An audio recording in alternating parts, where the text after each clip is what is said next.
Hi guys, welcome back to my YouTube channel. ಇವತ್ತು ನಾನು ಕಬಾಬ್ ಮಾಡೋದಕ್ಕೆ ಒಂದು ಕಬಾಬ್ ಪೌಡರ್ ತೊಗೊಂಡಿದ್ದೀನಿ. ನಾನಿಲ್ಲಿ 1.5 kg ಕಬಾಬ್ ಮಾಡೋಕ್ಕೋಸ್ಕರ 2 ಕಬಾಬ್ ಪುಡಿಯನ್ನು ಯೂಸ್ ಮಾಡ್ತಾಯಿದ್ದೀನಿ.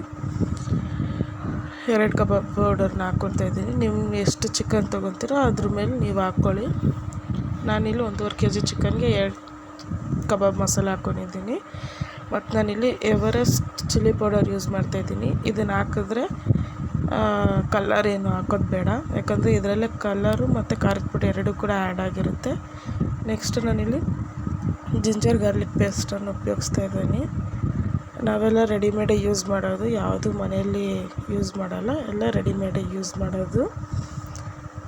ನೆಕ್ಸ್ಟ್ ಜಿಂಜರ್ ಗಾರ್ಲಿಕ್ ಪೇಸ್ಟ್ ಹಾಕ್ಮೇಲೆ ನಾನು ಸಾಲ್ಟ್ ಹಾಕ್ತಾಯಿದ್ದೀನಿ. ನಿಮಗೆ ಎಷ್ಟು ರುಚಿಗೆ ಬೇಕೋ ಅಷ್ಟು ಸಾಲ್ಟನ್ನು ಹಾಕ್ಕೊಳ್ಳಿ. ಕಮ್ಮಿ ಬೇಕಂದ್ರೆ ಕಮ್ಮಿ ಹಾಕ್ಕೊಳ್ಳಿ, ಜಾಸ್ತಿ ಬೇಕಂದ್ರೆ ಜಾಸ್ತಿ ಹಾಕ್ಕೊಳ್ಳಿ. ಇಲ್ಲಿ ನಾನು ಮೈದಾ ಹಸಿಟ್ಟು ತೊಗೊಂಡಿದ್ದೀನಿ ಇನ್ನು ಸ್ವಲ್ಪ ಕಾರ್ನ್ಫ್ಲವರ್ ತೊಗೊಂಡು ಎರಡನ್ನೂ ಕೂಡ ಮಿಕ್ಸ್ ಮಾಡ್ತಾಯಿದ್ದೀನಿ. ನೆಕ್ಸ್ಟು ಮೊಟ್ಟೆ ತೊಗೊಂಡಿದ್ದೀನಿ.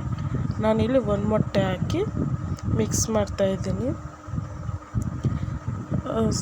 ನೋಡಿ, ಈ ಥರ ಮಿಕ್ಸ್ ಮಾಡ್ತಾಯಿದ್ದೀನಿ. ಆಮೇಲೆ ಇದಕ್ಕೆ ಸ್ವಲ್ಪ ನೀರು ಹಾಕ್ಬಿಟ್ಟು ಚೆನ್ನಾಗಿ ಕಲಿಸ್ಕೋಬೇಕು.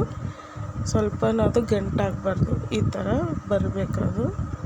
ಈ ಥರ ಬಂದರೆ ಮಸಾಲ ರೆಡಿ ಅಂತ.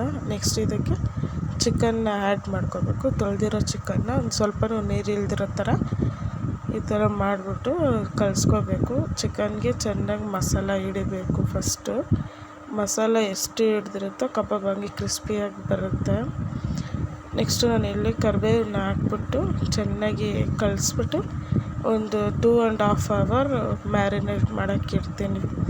ಫ್ರಿಜ್ಜಲ್ಲಿ ಇಕ್ಕಿದ್ರೆ ಇನ್ನೂ ಚೆನ್ನಾಗಿರುತ್ತೆ, ಬಟ್ ನಾನು ಫ್ರಿಜ್ಜಲ್ಲಿ ಇಕ್ಕಿಲ್ಲ, ಹಂಗೆ ತಟ್ಟೆ ಮುಚ್ಚಿಕ್ಕಿದೆ 2 hours ಆಗಲಿ ಅಂತ ಅಂದ್ಬಿಟ್ಟು. ನೆಕ್ಸ್ಟು ನಾನು 2 hours ಆಯಿತು. ಎಣ್ಣೆ ಇಟ್ಬಿಟ್ಟು ಬಾಣಲೆಲಿ ಒಂದೊಂದು ಸ್ಪೂನಲ್ಲಿ ಒಂದೊಂದು ಚಿಕನ್ನ ಎತ್ತಿ ಆಯಿಲ್ನಲ್ಲಿ ಬಿಡ್ತಾಯಿದ್ದೀನಿ.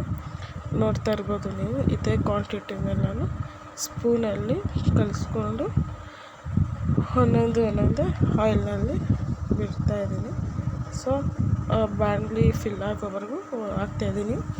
ನಾವು ಕಬಾಬ್ನ ಎಣ್ಣೆಗೆ ಬಿಟ್ಟ ಮೇಲೆ ಗೈಸ್ ಸ್ವಲ್ಪ ಒಂದು 5 minutes ವೆಯ್ಟ್ ಮಾಡಬೇಕು. ಯಾಕಂದರೆ ಅದು ಚೆನ್ನಾಗಿ ರೋಸ್ಟ್ ಆಗೋವರೆಗೂ. ನಾವೇನೇನೋ ಕಬಾಬ್ ಎಣ್ಣೆಗೆ ಬಿಟ್ಟಿದ ತಕ್ಷಣ ನಾವು ತಿರುಗಿಸ್ಬಿಟ್ರೆ ಅದು ಮಸಾಲೆ ಎಲ್ಲ ಹೊಂಟೋಗ್ಬಿಡುತ್ತೆ. ಸೊ 5 minutes ಇದು ಮಾಡಿಬಿಟ್ಟು ಆಮೇಲೆ ತೆಗಿಬೇಕು. ತೆಗೆದಾದ್ಮೇಲೆ ಅದು ಚೆನ್ನಾಗಿ ನಿಮ್ಗೆ ಎಷ್ಟು ರೋಸ್ಟ್ ಬೇಕೋ ಅಷ್ಟು ರೋಸ್ಟ್ ಮಾಡಿ ನೀವು ಇಟ್ಕೋಬೇಕು. ನಾರ್ಮಲ್ ಬೇಕಂದರೆ ನಾರ್ಮಲಾಗಿ ಮಾಡ್ಕೋಬೋದು, ಇಲ್ಲಾಂದರೆ ನಮಗೆ ರೋಸ್ಟ್ ಬೇಕಂದ್ರೆ ರೋಸ್ಟ್ ಮಾಡ್ಕೋಬೋದು. ಫೈನಲಿ ನಮಗೆ ಈ ಥರ ಕಬಾಬ್ ಬಂತು. ಸೊ ಚೆನ್ನಾಗಿತ್ತು, ಟ್ರೈ ಮಾಡಿ ನೋಡಿ. ನಮಗಂತೂ ಟೇಸ್ಟ್ ಅಮೇಝಿಂಗ್ ಇತ್ತು. Thank you.